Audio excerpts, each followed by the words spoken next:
இந்த நாளில் ஆண்டவர் உங்களுக்கு ஒரு வார்த்தை சொல்லுகிறார்.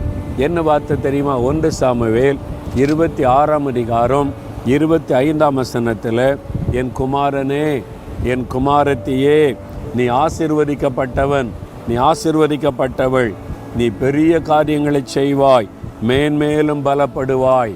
கீழே இவ்வளோ அழகான ஒரு வார்த்தை. ஆண்டவர் இந்த வார்த்தையினால உங்களை ஆசீர்வதிக்கிறார். அநேக வருஷத்துக்கு முன்னால் அன்பு சகோதரர் டிஜேசி தினகரன், உங்களை எல்லாருக்கும் தெரியல, உலக பிரசித்தி பெற்ற ஒரு தேவ மனிதர். இன்றைக்கி அவங்க பல்லவ ராஜ்யத்தில் இருந்தாலும் அநேக வருஷத்துக்கு முன்னால் அவங்களோட எனக்கு நல்ல பழக்கம்.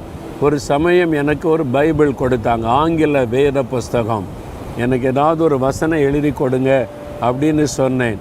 அவங்க அந்த வேத புஸ்தகத்தில் இந்த வசனத்தை தான் எழுதி கொடுத்தாங்க. என் மகனே, நீ ஆசீர்வதிக்கப்பட்டவன், நீ பெரிய காரியங்களை செய்வாய், மேலும் மேலும் பலப்படுவாய் என்பதாக அவங்க எழுதி கொடுத்தாங்க. எனக்கு மறக்கவே முடியாத ஒரு ஆசீர்வாதமான வசனம். ஒரு தேவ மனிதர் மனதார ஆசீர்வதிக்கும் போது அந்த ஆசீர்வாதம் நம்முடைய வாழ்க்கையில் உண்டாகும்.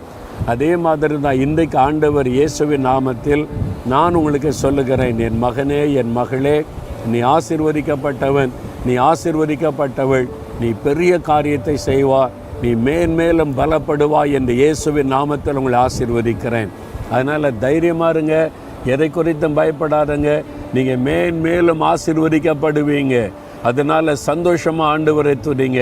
தகப்பனே, இயேசு கிறிஸ்துவின் நாமத்தில் இந்த வார்த்தைகளை கேட்கிற இந்த மகனை, இந்த மகளை நான் ஆசீர்வதிக்கிறேன்.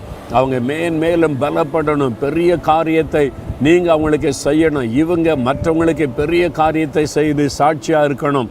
அப்படி அவங்களை ஆசீர்வதித்து பெருக பண்ணுங்க. இயேசு கிறிஸ்துவின் நாமத்தில் ஆசீர்வதிக்கிறேன் பிதாவே. ஆமேன், ஆமேன்.